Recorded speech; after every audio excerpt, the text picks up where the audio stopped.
જેતપુરના હળદસમાં MG road પર આવેલા stand ચોક પાસે ઓટો રિક્ષામાં લાગી ભયાનક આગ। ઓટો રિક્ષામાં અચાનક આગ લાગતા રિક્ષા બળીને ખાક થઈ ગઈ। રિક્ષા ચાલકના જણાવ્યા અનુસાર રિક્ષા ચાલુ કરતા જ વાયરિંગમાં શોર્ટ સર્કિટ થઈ હતી। આગની આ ઘટનામાં સદનસીબે કોઈ જાનહાની નથી થઈ।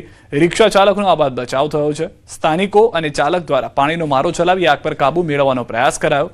ઘટનાની જાણ થતાં જેતપુર નવાગઢ નગરપાલિકા ફાયર વિભાગે ઘટના સ્થળે પહોંચી આગ ઉપર કાબુ મેળવ્યો।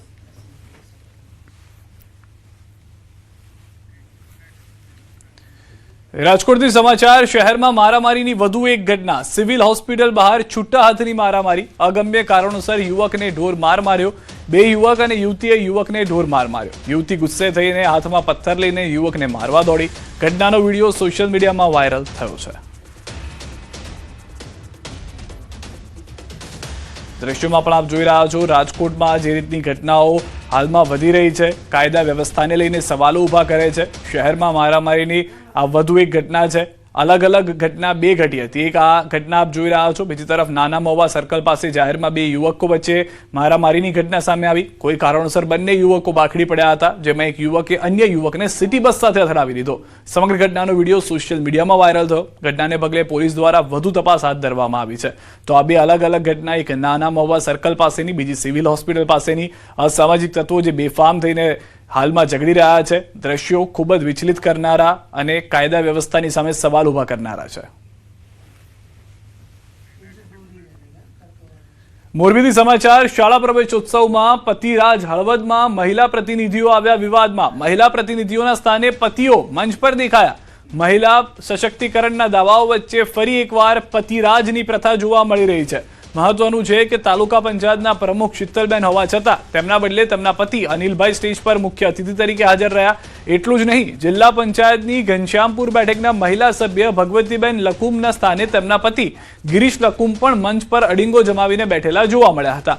જ્યારે સત્તા મહિલાઓના હાથમાં છે, ત્યારે સરકારી મંચ પર ફરી એકવાર આ રીતે જોવા મળેલી પતિરાજની પ્રથાએ અનેક ગંભીર સવાલો ઊભા કર્યા છે।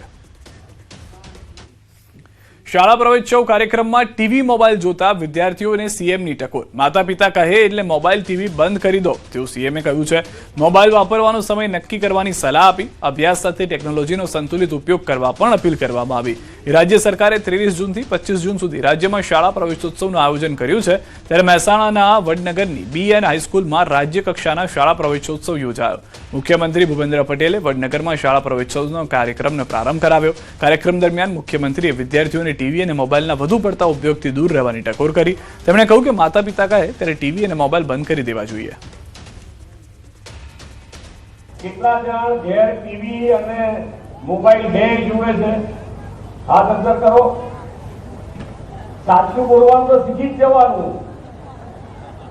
બધા હાથ અંદર નહીં કરે તો ખબર તો પડી જ જવાની છે કે કરે તો સહજ, પણ તમારે મમ્મી પપ્પા બેંકને બૂમો પડાવીને જે કરો છો કામ એ નહીં કરવાનું। ચાલો તમે ટીવી જુઓ, મોબાઈલ જુઓ, પણ તમારા ઘેર તમારા મમ્મી પપ્પા કે એટલે બંધ કરી દેવાનું, કાં તો સમય નક્કી કરવાનો। એવું કરી શકાય કે ના કરી શકાય? અહીંયા બોલો છો ભાઈ, મમ્મી પપ્પાને ગાંઠતા નથી તમે લોકો।